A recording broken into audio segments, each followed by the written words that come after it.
The power of gratitude in the face of adversity. विपत्तियां जीवन का अभिन्न हिस्सा हैं।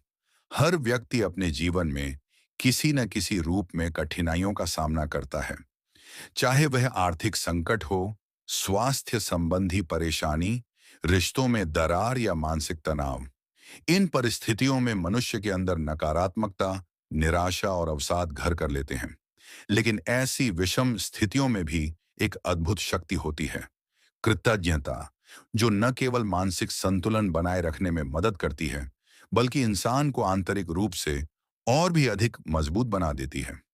कृतज्ञता का शाब्दिक अर्थ होता है कृपा या उपकार को पहचानना और उसके लिए धन्यवाद प्रकट करना।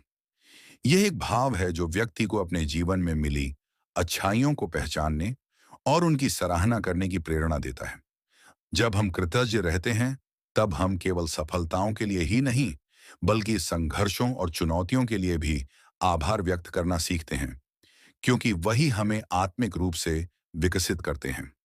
जिसने कृतज्ञता को अपनाया, उसने जीवन के हर पल में प्रकाश पाया। जब जीवन में सब कुछ अच्छा चलता है, तो कृतज्ञ रहना आसान होता है। लेकिन जब विपत्तियां आती हैं, तब वही व्यक्ति की असली परीक्षा होती है।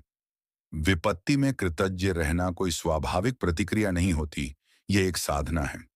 इसका अभ्यास हमें मानसिक दृढ़ता, भावनात्मक स्थिरता और आध्यात्मिक उन्नति प्रदान करता है। प्रत्येक कठिनाई जीवन में किसी न किसी बदलाव का संकेत देती है। यदि हम इस बदलाव को स्वीकार कर लें और उसकी सीख को अपनाएं, तो वह विपत्ति वरदान बन जाती है। कृतज्ञता हमें इस बदलाव को खुले मन से स्वीकार करने की शक्ति देती है। यह दृष्टिकोण उसे नकारात्मकता से उबारता है और आंतरिक शक्ति प्रदान करता है।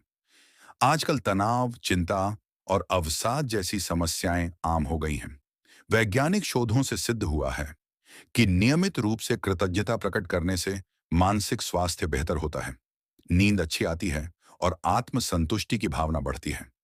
ऋणानुबंध, पितृआरण, देवराणन, गुरुराणन जैसे विचार इसी कृतज्ञता के विभिन्न रूप हैं। भगवान श्री राम, जिन्होंने अपने जीवन में वनवास, सीता हरण, रावण युद्ध जैसी अनेक विपत्तियों का सामना किया, उन्होंने कभी किसी के उपकार को नहीं भुलाया। उन्होंने निषाद राज को गले लगाया, शबरी के प्रेम का सम्मान किया और वानर सेना का आभार व्यक्त किया। युद्ध भूमि में भी श्री कृष्ण ने अर्जुन को कृतज्ञ रहने की शिक्षा दी। गांधी जी ने भी कहा, मैं हर उस व्यक्ति का आभारी हूं जिसने मुझे ना कहा, क्योंकि उसी ने मुझे अपने दम पर काम करने की प्रेरणा दी। आज के आधुनिक युग में कई वैज्ञानिक शोध इस बात की पुष्टि करते हैं कि कृतज्ञता का अभ्यास व्यक्ति के जीवन में सकारात्मक बदलाव लाता है। जर्नल ऑफ पॉजिटिव साइकोलॉजी में प्रकाशित शोध के अनुसार, जो व्यक्ति नियमित रूप से आभार व्यक्त करते हैं, वे अवसाद और चिंता से कम ग्रसित होते हैं। कृतज्ञता केवल हमारे मन की स्थिति को नहीं, बल्कि हमारे रिश्तों को भी मधुर बनाती है। जब हम अपने जीवन साथी, माता-पिता, बच्चों या मित्रों के योगदान के प्रति आभारी होते हैं, तो संबंधों में सामंजस्य और प्रेम बढ़ता है। कई शोधों में यह भी पाया गया है कि कृतज्ञ रहने वाले लोग कम बीमार पड़ते हैं, उनकी रोग प्रतिरोधक क्षमता अधिक होती है और वे लंबे समय तक स्वस्थ रहते हैं।